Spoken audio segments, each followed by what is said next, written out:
Welcome කියලා පිළිගන්නවා හැමෝම ප්‍රොජෙක්ට් නල්බයිට් YouTube channel එකට. මොකක්ද මේ ප්‍රොජෙක්ට් නල්බයිට් කියන්නේ? ප්‍රොජෙක්ට් නල්බයිට් ආරම්භ කරන්න ලොකුම හේතුව උනේ අපේ ලංකාවේ IT කරන කට්ටියට cyber security ගැන knowledge එක දෙන්න සහ security ඉගෙන ගන්න students ලගේ cyber security knowledge එක වැඩි කිරීම. cyber security කියන්නේ digital assets ආරක්ෂා කිරීම. මොනවාද digital assets කියලා අපි වර්ග කරන්නේ හඳුන්වා දෙන්නේ. hard drive එකක් වෙන්න පුළුවන්. අපේ company එකේ computer එකක් වෙන්න පුළුවන්. company එකේ network එක වෙන්න පුළුවන්. company cloud එක වෙන්න පුළුවන්. එතකොට cyber security ඉගෙන ගන්න එක වැදගත්ද? ඔව්. cyber security ඉගෙන ගන්න එක 2025 හැමෝටම වැදගත්. software developer කෙනෙක් වේවා, cyber security field එකේ ඉන්න කෙනෙක් වේවා, network engineer කෙනෙක්, content creator කෙනෙක් හැමෝටම cyber security ගැන basic knowledge එකක් තියෙන එක 2025 දී අනිවාර්ය දෙයක්. අපි fundamentals කියලා ගත්තොත් cyber security වල fundamentals තුනක් තියෙනවා. 3 pillars of cyber security: confidentiality, integrity and availability. cyber security field එක ගත්තොත් cyber security field එක කියලා කියන්නේ විශාල field එකක්. ඒක ඇතුලේ හරිම ලොකු දේවල් ටිකක් තියෙනවා.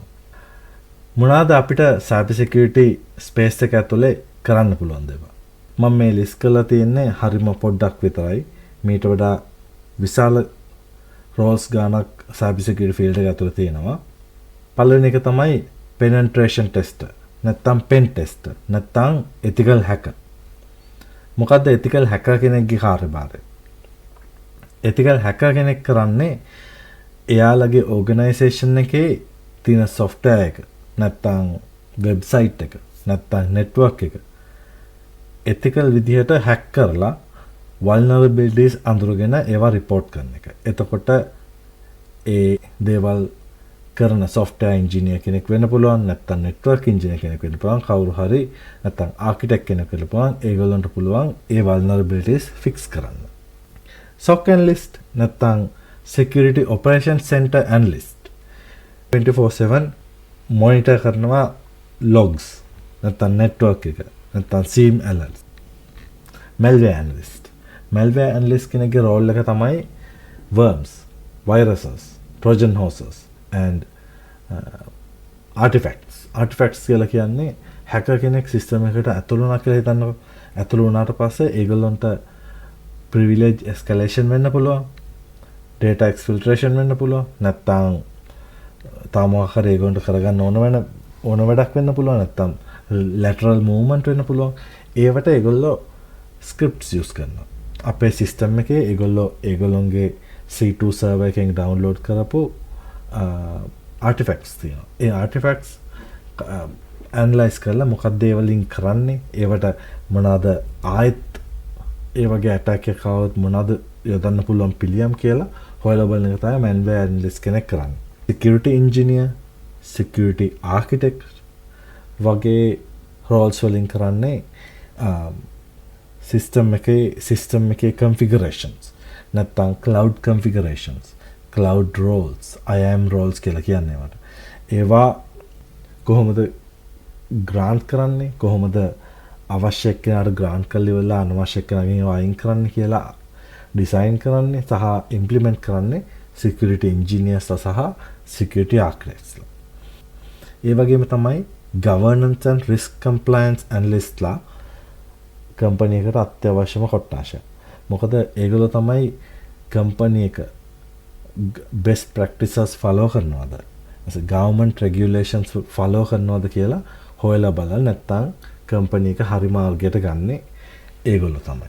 cyber security ඉගෙන ගන්න ගියාම there's a lot of platforms that you can use to learn cyber security, but මම recommend කරන ඒවා ටිකක් තමයි මෙතන මේ screen එකේ පෙන්නන්නේ.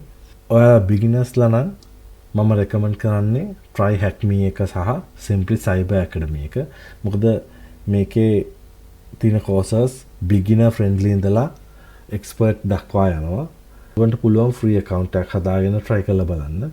hack the box කියන්නේ beginner friendly නැහැ ලොකුවටම.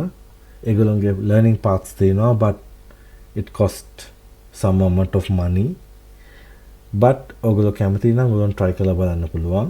Cyber and Pawn Labs දෙකම cloud hacking සම්බන්ධව තමයි ගොඩක් courses තියෙන්නේ. ඉතින් ඔගොල්ලෝ try hack me එකේ ටිකක් confidence එක වැඩි කරගත්තට පස්සේ basics ටික ඉගෙන ගත්තට පස්සේ ඉතිරි තුන ඔයගොල්ලන්ට try කරලා බලන්න පුළුවන්. Okay, first of all, after registering to the try hack me, ඔයගොල්ලෝ මුලින්ම පෙන්නන්නේ ඔයගොල්ලෝගේ dashboard එක. dashboard එකේ ලොකුටම පෙන්නන්නේ මොකද්ද ඔයගොල්ලෝ currently register වෙලා ඉන්න learning path එක කියලා. ඊට පස්සේ ඔයගොල්ලෝ currently ඉන්න league එක සහ ඔයගොල්ලෝගේ account එකේ stats සහ ඔයගොල්ලෝගේ skill matrix එක පෙන්නනවා. ඔයගොල්ලෝ learning tab එකට ගියොත් ඔයගොල්ලන්ට options 4ක් පෙන්නනවා. learn, challenges, get certified and SOC simulator. මම suggest කරන්නේ මුලින්ම learn එකට ගිහින් බලන්න. learn එකේ ඒගොල්ලෝගේ standard road map එක පෙන්නලා තියෙනවා. pre-security, cyber security 101 and ඒ දෙක කරාට පස්සේ ඔයගොල්ලන්ට select කරගන්න පුළුවන් මොන වගේ role එකක්ද ඔයගොල්ලෝ මුලින්ම ඉගෙන ගන්න ඕනේ කියලා. security analyst ද, penetration tester ද, නැත්නම් security engineer path එකද කියලා. ඒ අනුව ඔයගොල්ලන්ට start කරන්න පුළුවන් මොන learning path එකද ඔයගොල්ලෝ select කරන්න කියලා. මම suggest කරන්නේ ඔයගොල්ලෝ beginners ලා විදිහට මුලින්ම pre-security ඉඳලා පටන් ගන්නයි කියලා. and ඔයගොල්ලෝ rooms වලට ගියොත් ඔයගොල්ලන්ට rooms වල difficulty එක අනුව subscription එක අනුව මම paid subscription එක අරන් තින්නේ. නැත්තම් ඔයගොල්ලන්ට පෙන්වන view එක තමයි මේ view එක. මේ view එකේ ඔයගොල්ලන්ට කැමති room එකක් පටන් ගන්න පුළුවන්. මොකද සමහරක් rooms learning paths වල include වෙන්නේ නැහැ. ඉතින් මම හිතන්නේ මුලින්ම pre-security learning path එක පටන් අරගෙන ඔයගොල්ලෝ කැමති ඔයගොල්ලෝ confidence උනාම මොකක් හරි room එකක් ඔයගොල්ලන්ට කරන්න පුළුවන් කියලා මේ rooms tab එකට ඇවිල්ලා select කරගෙන එක කරන්න පුළුවන්. ඉතින් ඔයගොල්ලෝ try කරන්න, join වෙලා ඉගෙන ගන්න. අපි ඊළඟ වීඩියෝ එකෙන් hack කරන හැටි ඉගෙන ගමු.